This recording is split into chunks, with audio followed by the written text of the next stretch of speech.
Ja, dajmo si pogledati, kaj so neke najne predikcije za trende, na kaj bo treba paziti v letu 2026. Zdaj, preden greva čisto to, tudi lani smo naredili eno epizodo o predikcijah ali pa trendih za 2025 in smo probala oceniti, koliko so zadela. Ja, vprašala sva v bistvu sva lanskoletne predikcije, dala v en chat umestnik in vprašala, koliko sva zadela, koliko sva zgrešila, tako v smislu tega mal vidika.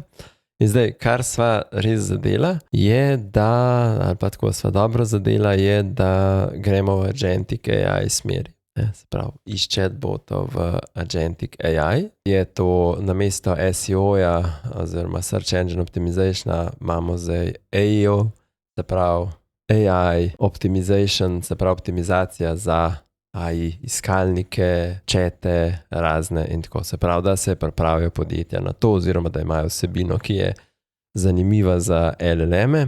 A misliš, da bomo poenotili to poimenovanje, ne? Ker HubSpot še vedno govori AEO, ostali pa mislim, da prehajajo na ta GEO, ne? Torej Generative Engine Optimization. Ja, pa eni imajo Answer Optimization nekaj, tako da imajo teh... Tudi poenotiti tega je mogoče... Mogoče bo v 2026 bomo vedeli, o kateri stvari govorimo, ampak vemo vsi, o kateri stvari govorimo, v tem smislu, da se ogromno iskanja dogaja ali pa raziskav dogaja na iskalnikih, na teh, tudi na Google, na AI modu in se moraš imeti za to prilagojeno vsebino svoje spletne strani.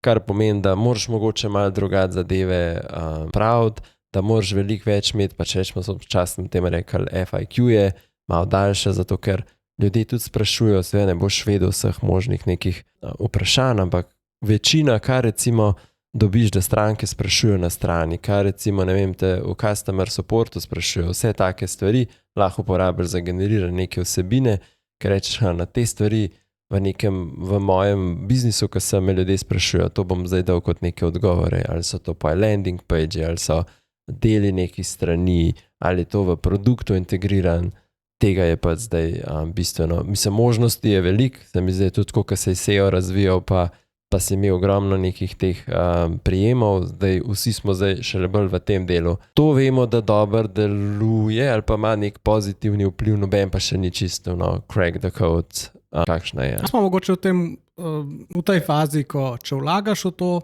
pa je sicer nekaj eksperimentiranja, pa kakšen fail se bo zgodil, ampak boš prišel do premoči vsaj v nekem obdobju, ker se da še, tako kot se na začetku dal SEO, malo tehnično pohekati, ne? Pa si lahko imel landing page, ki je imel spodaj keyworde kar naštete, pa je to pomagalo ti pri Google. Tako se zdaj da, tako kot si rekel, ali z nekim FAQ elementom, ali pa z nekimi drugimi elementi to narediti. Kako imaš schemo ORG si imel za SEO, tudi obstaja za, v bistvu HubSpot je tudi doven, oziroma tudi podpira to za, kako za AI pripraviti vsebino. To je definitivno smer, ki je fajn vzeti pa slediti potem.